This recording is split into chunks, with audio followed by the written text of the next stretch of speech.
like hydraulic reservoirs? Those are oxygen panels. I'm sorry, oxygen bottles Oh, for the oxygen system. got it.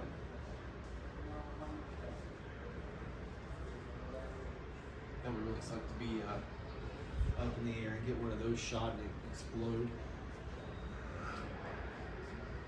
That is an entirely different conversation within itself.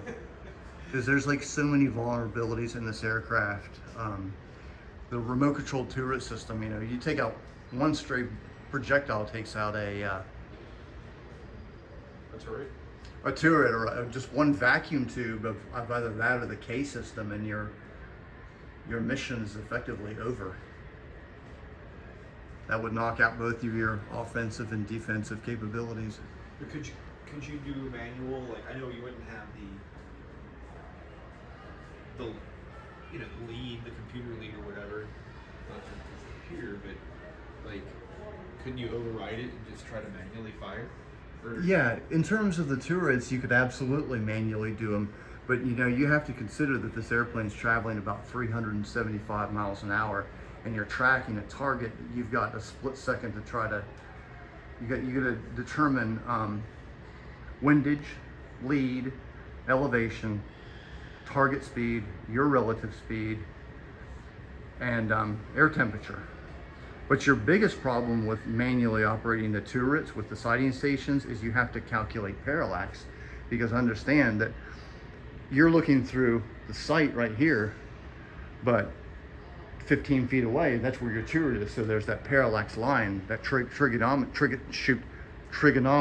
that you have to. Yeah, it's not like you have a bazillion rounds to like just follow the line. Yeah. I've tracked Cessna 172s on approach to Yeager Airport with those sights, and it's hard to do. I can't imagine doing it, you know, under pressure, you know. Yeah. And a lot of the times, these guys, they thought they were on an active nuclear mission. They did not know that there was going to be a place to land or a place to call home. So imagine having to do your job under that stress. Just being, you know, 19, 20 some years old, away from home, haven't seen your parents, haven't seen your girlfriend, and you know, you're trying to calculate parallax. No.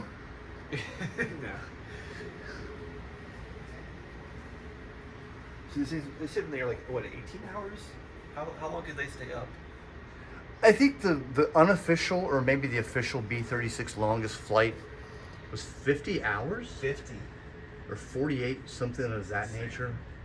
It is. I can't imagine how bored these guys must have been. Bored and scared, hungry, just...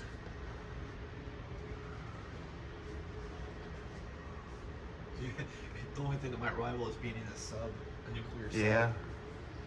That's why when my brother-in-law, he did a full 4 years. He was in Desert Storm, and before that, like, remember a couple, like in 91, I think it was, or 19, it was 89, 90, 91, there were 2 Libyan MiGs that like got shot down in the Mediterranean. That sounds really familiar. It happened, but it was off of his ship. Huh.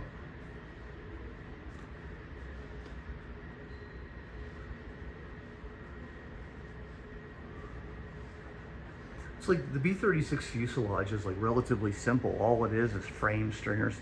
Well, there's no stringers. These are all just frames, and the cases, or the K mounting trusses. What's interesting is those aren't forged aluminum pipe. They're actually aluminum sheet that's wrapped up and riveted. Wow. So It's gotta be easier. yeah, or a cost saving, It might isn't it? even be stronger too. When you have layers like that. True. Layers, and plus. So was there a parachute for the plane when it landed? No, I no. saw something about Titan cord and strap chute. Entering container. I don't know exactly what that is. All I know is that's the aft lower turret bay. That's where the gun turrets used to be. And that was the upper bay right there. Maybe there's a chute that goes around the actual bay.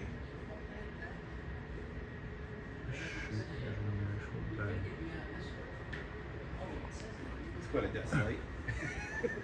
Yeah. For quite a desk. Yeah.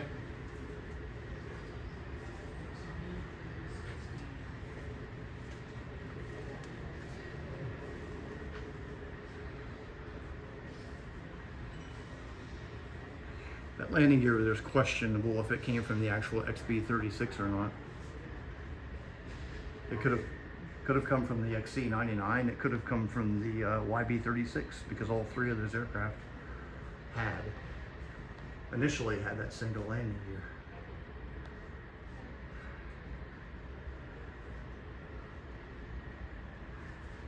I think we've probably bored everybody enough.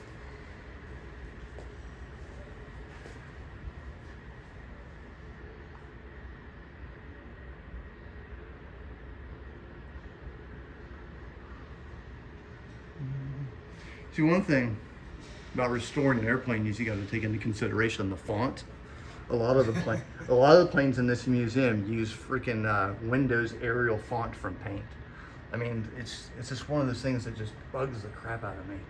But it is what they use. Yeah, they do not have. Oh, you're saying these aren't accurate? These are accurate. This is an actual stamping or a silk screen. But I'm saying like the A7 Corsair, you can clearly see that it's Windows Arial font. And that just, people do that on airplanes and equipment and bomb casings.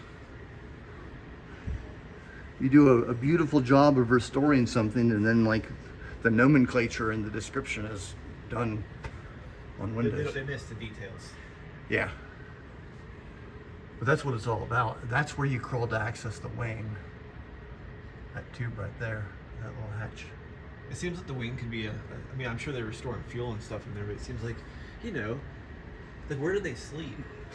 They slept in the aft compartment. Back here? Yeah. That's like this, kind of, right? Yeah.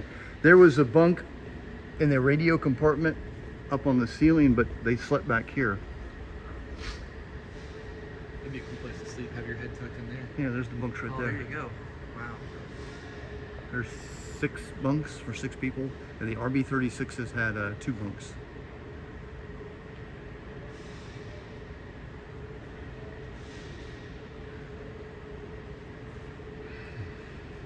It's like a flying house full of explosives.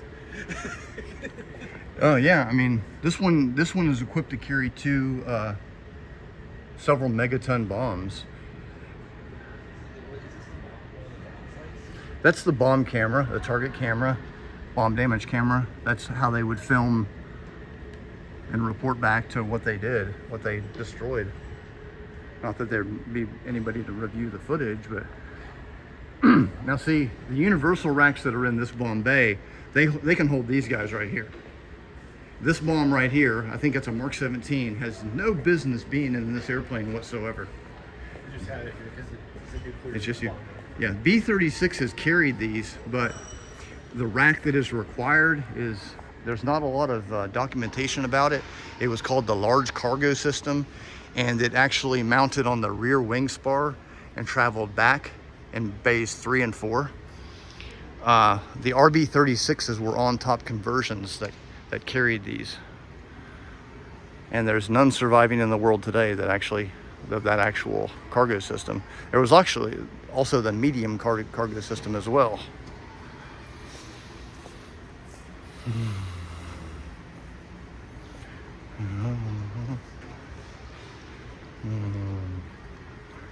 One thing that really disappoints me about this particular display is B-36s, unless there was like some kind of security protocol, they would have the nose doors in the down position, but they keep them locked. I wish they could, because it looks so much cooler with them down.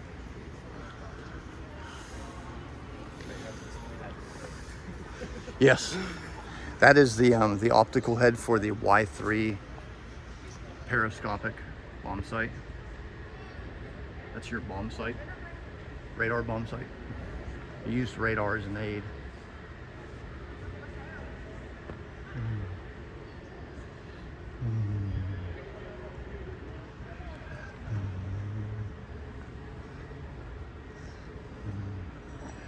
That turret is for the upper left and aft.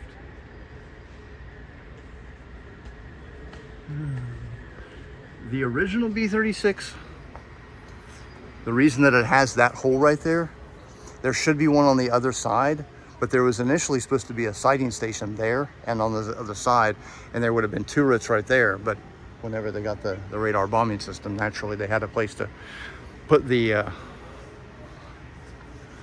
radar. That is the radar for the K system. It's a combination of the either APS or APQ-23 and APA-44.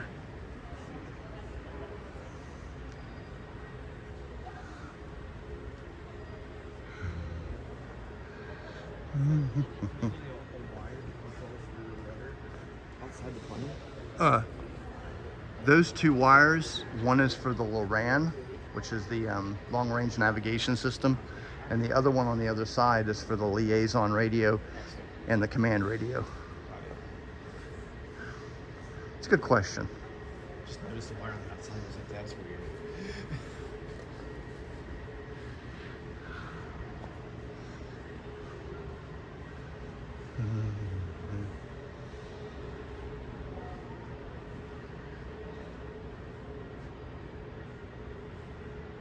It's neat. You see those little pressure points up there? Whenever the landing gear would raise, it would put pressure on that and cause it to pivot, thus making that fold up and follow the landing gear.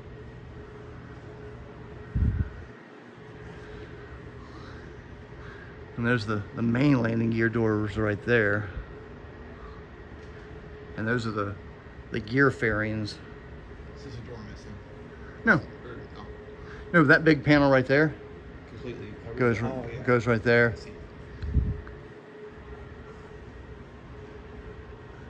And these are the power eggs, or what they would call the R4360. They're in quick detach nacelles that could actually take off this whole unit and quick detach. All those panels are accessible. Those two holes right there are the exhaust for the turbocharger. Each engine had 2 turbochargers. They were selectable for whatever power you needed. That right there, that door, that's a really cool, that's the oil radiator. When you're on the ground and when you need extra air, the impeller inside the motor pulls air through the induction system and then through the radiator and then pushes it out there. And of course, when you got the forward momentum of the wind travel, when you're in flight, you would shut that door. That's really cool. What's interesting is all these panels on the bottom are actually thicker aluminum. They're just thicker aluminum. They're maybe not even probably like 3/32, but they call it in the technical orders and in the flight manual armor platings. I love that. I guess people are shooting up from the ground. Yeah. Yeah. I've always been. But aluminum armor doesn't strike me as very durable. No, no.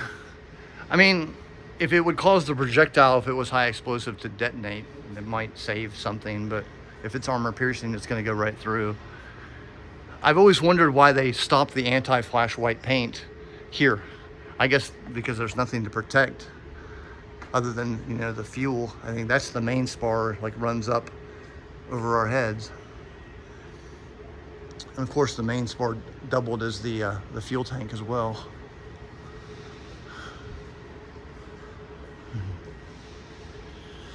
It's interesting that the entire front of the B-36 to the aft compartment is all flush rivets, but when you start at the aft compartment and the entire empennage is domed heads. Probably because this is getting more direct air, whereas this is tapering. Yep. And these are the turret bay doors for the lower turrets here. This is the aft compartment crew hatch.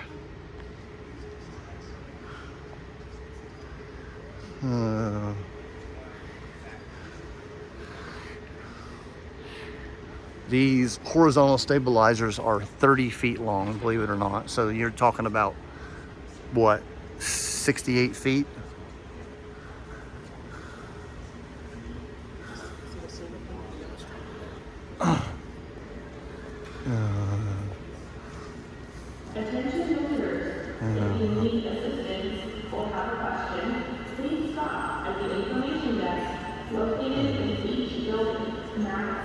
directional signs are at orange and blue above doorways as you enter or leave the building. The launch pad stop and snack above the missile gallery is open until 4:30 p.m. Museum exit doors are located in the museum atrium at the end of the museum store. For your convenience, please shop early and throughout the day to avoid long queues. That's a long announcement. All right. That right there, that fairing is for the APG-41 aerial pulse gunnery system. It contains two antennas. One of them sweeps for a target and one of them can lock onto a target. I'm still yet to be told how you could lock onto a target in the 1950s using vacuum tubes. I know that vacuum tubes do the same thing as integrated capacitors, but the concept blows my mind nonetheless. Let's go look at the alleged XB-36 wheel. The famed 110-inch original tire. I think there's more pictures of this thing on the internet than any other aircraft artifact in the world. It would be interesting to know what airplane this actually came off of, if this actually came off of the XB-36. I don't think it does because I've studied it significantly, and I think that there are some subtle details that are missing. Of course, that doesn't mean anything. That doesn't make any guarantees, but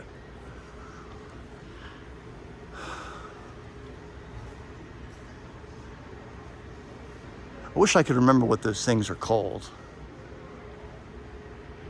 I know. There's things that are on the back of the propeller which channel air into the propeller blades, and the air exits right there. Oh, wow. Yeah. I can't remember what the afterbody. Yeah, those right there are called the propeller afterbodies. And inside those things is like a really complex swirl of air because there's only so many ports coming off the back of the induction system. No, it's actually the exhaust system. And there's like 4 ports, and you want to catch those ports as often as possible. So you've got many ports on the afterbody. The afterbodies on the earlier B-36s are slightly different than those.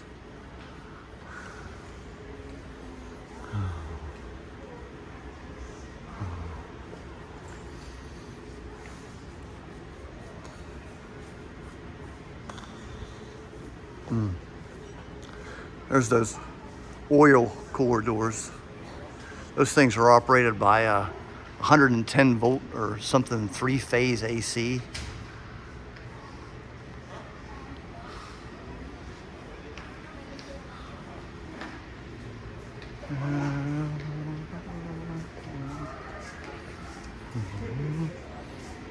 See, these nacelles, the B-47 and the B-36 are identical because they took the B-47s. That's why it's got that. It's repurposed? Yep. See, the B-47's landing gear went up into the nacelle. That's why it goes down like that. So it's the same thing on here, except there's no door.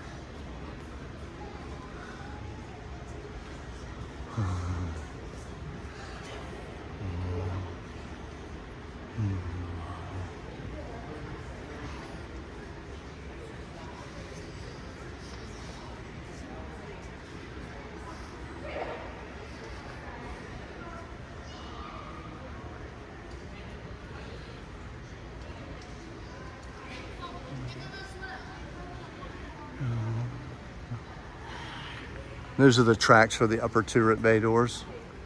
You got your plugs for your upper siding stations, blisters. You understand the featherweight concept, right? What? Everything as possible to... Get everything as light as possible and makes it more aerodynamic. It's interesting to note that they spent millions and millions of dollars, not to mention millions of man hours, to develop the remote controlled turret system. And basically with the stroke of a pen one day, they were like, oh, if we eliminate that, then we can fly higher than any other airplane in the world. And that's exactly what they did. Other aircraft at that time, including yet to be developed air-to-air missiles, could simply not reach the B-36. And so if they didn't, no need for a turret. If you... Exactly. They maintained the tail gun, but... figure if anything got up that high, or more likely they'd be chasing. Yeah, and if they did get that high, they were far behind. They couldn't speed up and catch it. And if they could, they only had like a burst. And of course, the B-36's tail gun was waiting for them. I think that the nose gun is kind of comical for two reasons. Number one, I have the hemisphere sights in my collection, and they're very awkward and hard to use. And you have to consider that even though you can see a complete hemisphere of the entire airplane, your targets, you know, if the B-36 is doing 300 miles an hour, your target's doing 400, that's 700 miles an hour you're targeting. And it's kind of hard to explain how difficult and awkward the thing is to move, but you're not going to be able to, you know, how many airplanes are going to attack you from the front? Now, if ME-109s were, but at the time that this thing was ready, the MiGs were there. So, and the other thing that's funny is the original B-36, you know, the cockpit was significantly farther down, and they redesigned the entire nose of the airplane to accommodate that gun sight up there, or that nose turret.